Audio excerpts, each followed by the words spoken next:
Let's play cards. Gwent wouldn't be bad.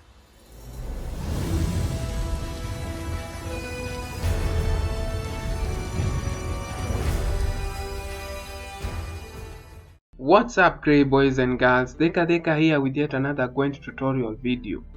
Today we are going to dive into the meat of the matter. That is, I will be explaining what goes on in an actual Gwent match.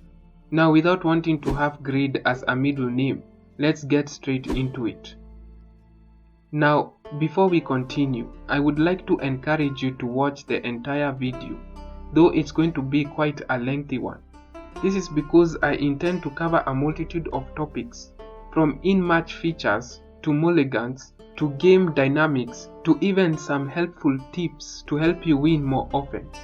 With that out of the way, let us commence. The first thing I'd like to bring to your attention is the fact that Gwent matches utilize the best of 3 format. This means that you can play a maximum of 3 and a minimum of 2 rounds in a match, provided no one forfeits prematurely. Also, the first player to win 2 rounds wins the match.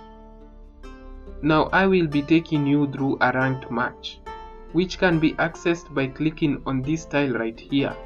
Doing so will bring up this screen, which I talked about in my A Guide Through the Arena and Play Tiles video, whose link should be popping up in the top right corner of the screen right about now. We shall now initialize the match itself by ensuring that this unranked button is unchecked, and by proceeding to click on this classic tile. The game will then search for someone worthy of our skill and is able to provide an interesting match. Upon finding this mythical creature, the game will thrust us into the match, which commences with this screen. This is the handshake screen. It is where you get to know who's going to start, with the coin being the visual representation of this process. If your blue coin appears, it will mean that you'll be taking the first turn. This will, however, be true for the opponent if the coin settles on its red side. Moving away from the coin, you'll have the battling factions' respective banners, with the leader skins at the forefront. Over here will be the player's details, with the top and bottom right corners displaying the leader ability symbols. You'll be able to access the text describing these abilities later on, so there'll be no need to lose all hope if you've not yet mastered these symbols. When the handshaking is over, you'll be taken to the board where you'll draw your cards and then move on to the mulligan screen. Now, a mulligan is the process of redrawing, also known as shuffling a card back into your deck, so that the game can present you with another in its place. This is possible because the game places cards into your hand in a random fashion, and so you won't always get the cards you need in the order you need them. Now, the starting player will always get 3 mulligans, while the other gets 2.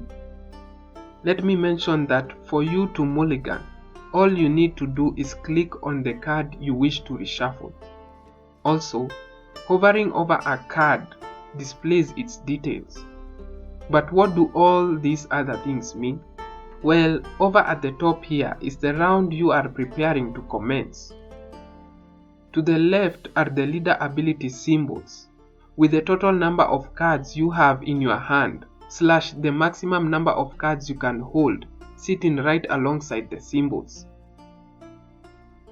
As those of you who are destined for greatness might conclude from these numbers, you can only hold a maximum of 10 cards in your hand at a time. In the middle here is where the remaining number of mulligans you have will be displayed. Now, it is very important that you realize that you cannot carry over mulligans, so don't skip this phase with the hope of saving mulligans. Moving over to the right, you'll have this fancy countdown notifying you how much time you have left to mulligan. You'll have 40 seconds to get your affairs in order before the match automatically starts. At the bottom here, you'll have 2 buttons. The hide cards one will allow you to hide the mulligan screen if there is something you need to check on the board, while the finish redrawing button allows you to conclude the mulligan process despite having mulligans to spend. Please note that you can click on this button to bring back the screen after hiding it. Once the mulligan phase is done, the match will begin with the game informing you who is to start. Let me first guide you through the different parts of the board. First and foremost, you will notice that the board is divided into 4 rows, with 2 of these rows belonging to you. The row closest to the opponent is called the melee row, while the one farthest is the ranged row. It is important to keep this in mind, as you'll find that some cards are affected by the row you play them on. A fun fact to be aware of is that the board can be interacted with in subtle ways through clicking on different sections. This comes in handy when you are playing against a particularly careful opponent who tends to take their time to contemplate during their turns. Next, we have the player details in the left corners, with the leader ability signs and leader skins below or above these details. Please note that the player usernames can be hidden in Pro Ladder. Before moving on, you will notice that the leader ability signs have suddenly attained numbers.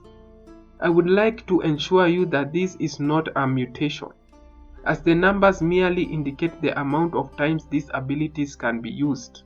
Furthermore, let me bring to your attention the fact that hovering over a leader skin or the ability symbol will display text explaining what the ability does.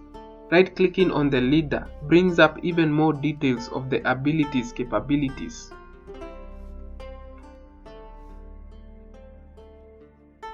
Next, we have this button in the middle left here.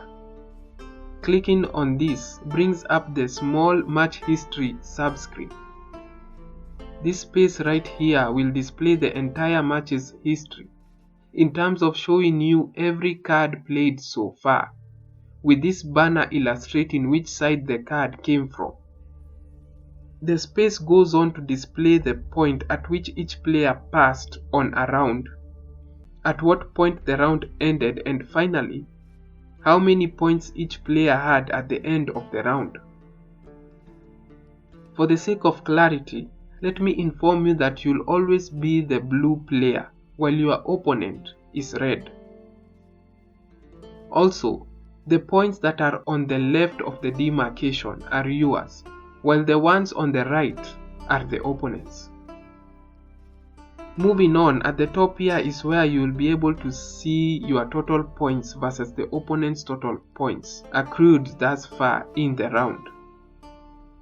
Next to these points, you'll notice that these half crowns will appear at later rounds.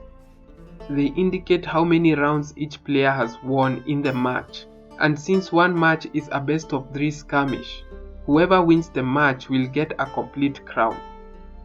Next, we have these 4 buttons at the bottom right here. The first one displays what you are currently seeing right now, which is the match history. The second one displays any quests you are tracking with the amount of time left till the daily reset being displayed up here. The third button brings up your friends list together with these 2 buttons to take you to Gwent's social media pages, and finally, this one gives you the option to forfeit or view your profile. Let me now draw your attention to these skull-backed decks. These are the players' graveyards. Right-clicking on them reveals all cards that have been removed from the battlefield on each player's side, except ones that were banished or reshuffled. This is because banished cards are removed from the game entirely, while reshuffled cards are taken back to your deck. The counter at the top of every graveyard indicates the number of cards present in said graveyard. Moving on, we have each player's hand right here. Now, there are a couple of things I need you to understand about the hand. First, you can hold a maximum of 10 cards in your hand. Second, each player gets 2 mulligans when a new round begins. It's a matter of severe import that you remember that these mulligans cannot be carry forwarded. Third, 3 cards are drawn into your hand at the start of every round. Now, those of you utilizing 11 instead of the normal 10% of their brains might be asking themselves, what if the round ends with 8 cards in someone's hand?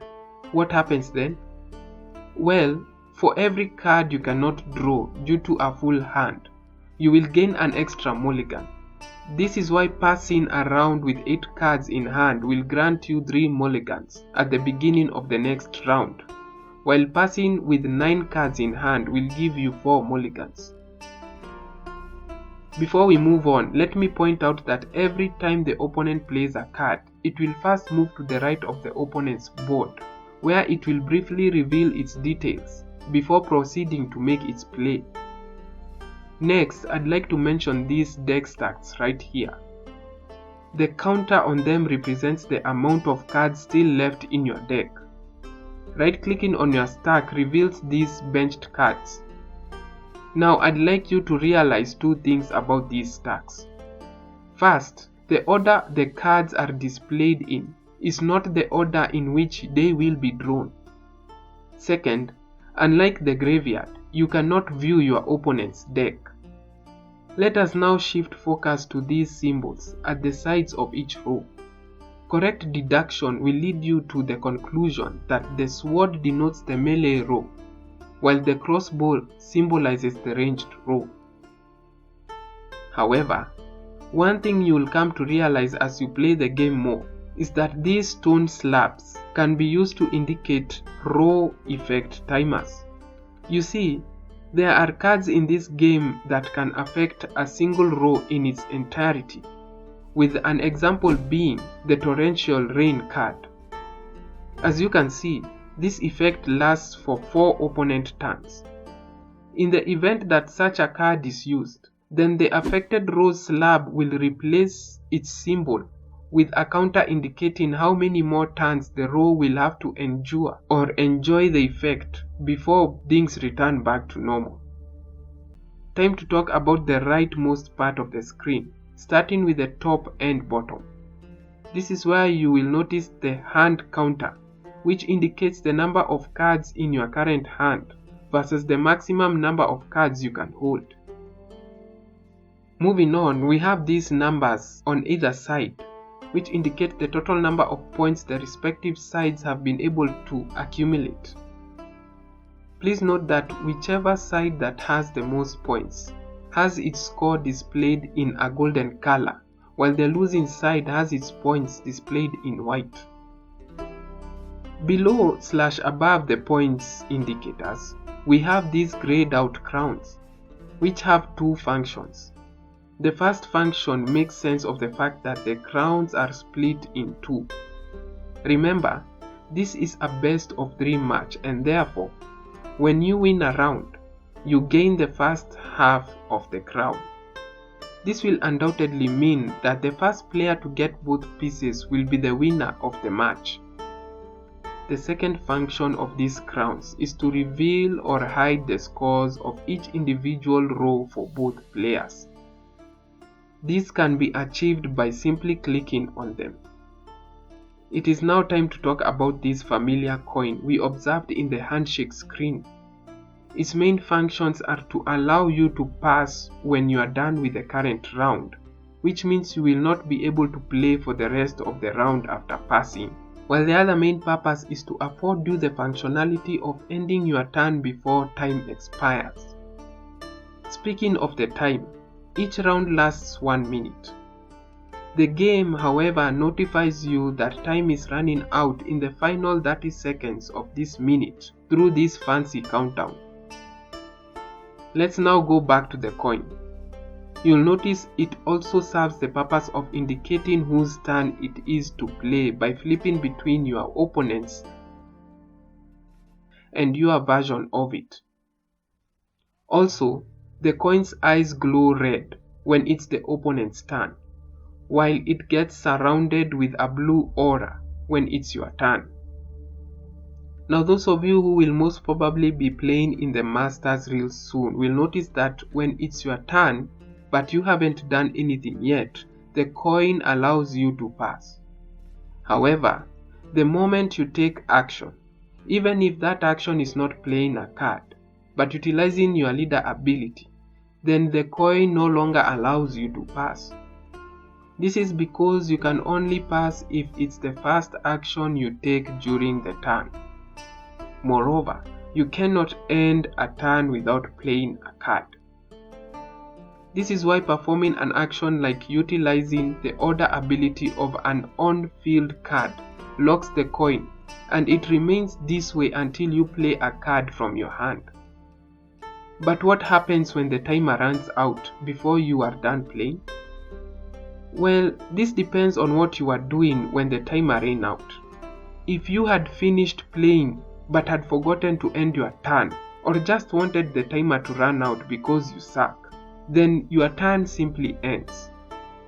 For your information, this despicable action of intentionally letting time expire is called roping.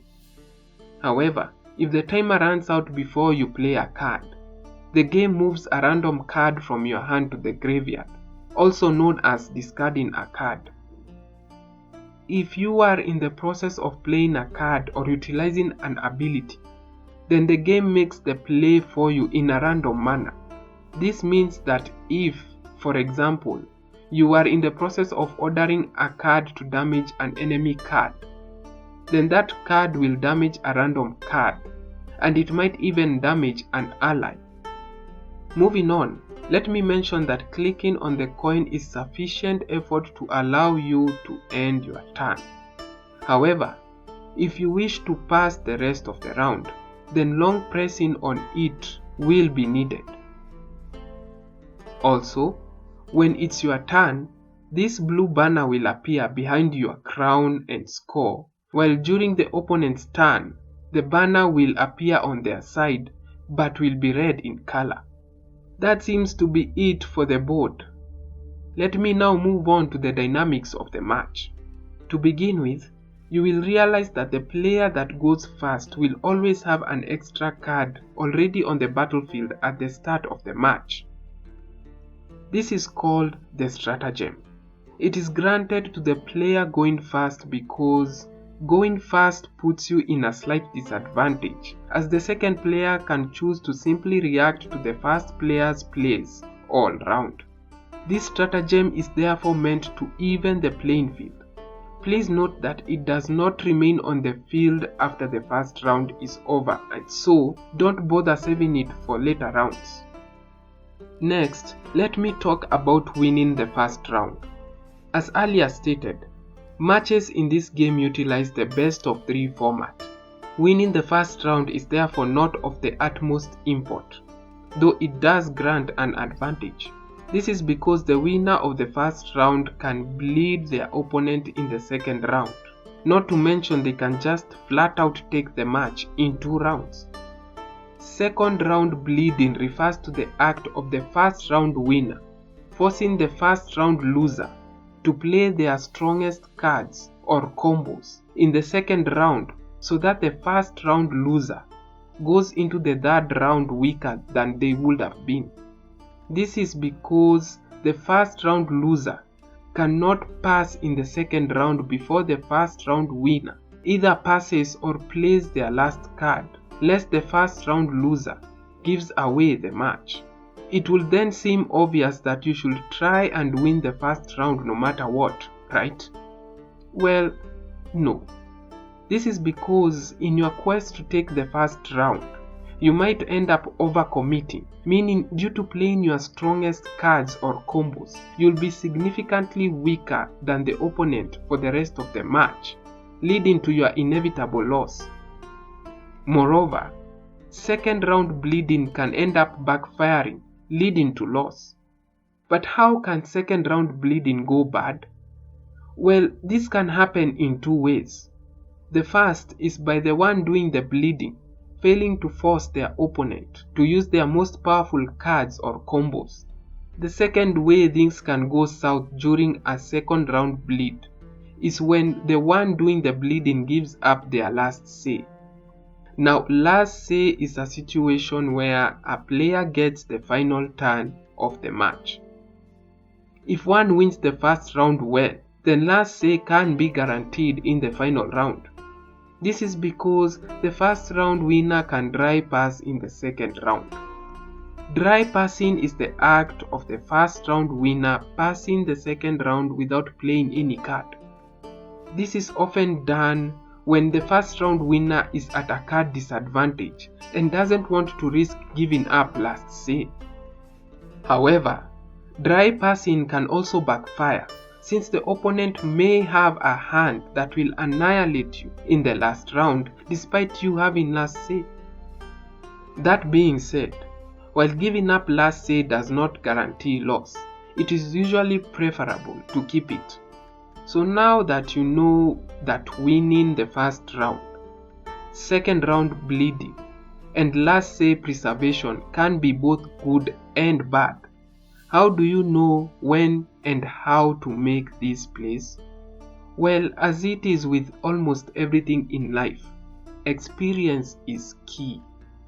Once you are familiar with the game, try and develop strategies and construct decks around these strategies. A deck meant to go all in during the first round, so as to bleed in the second, is quite different from one designed to unleash its full potential in the third round. Always remember that the best lessons come out of failure. Try not to lose it when you are defeated, and instead learn from the experience. Learn how to play better, how you can modify your deck, how you can identify the opponent's deck from the cards they are playing plus how they are playing said cards, and finally, learn how to adapt on the go depending on how the match is unfolding. It is through the mastery of these things that we will be able to reach the top. Allow me to conclude the video at that, folks. Let me offer my sincere gratitude for lending me your time. If you have any questions, suggestions, or comments about the game or my videos, feel free to post them in the comments below. Also, don't forget to like and subscribe if you fancy what you saw. Otherwise, I have been your host, Deka, and until next time, always remember to stay safe and healthy.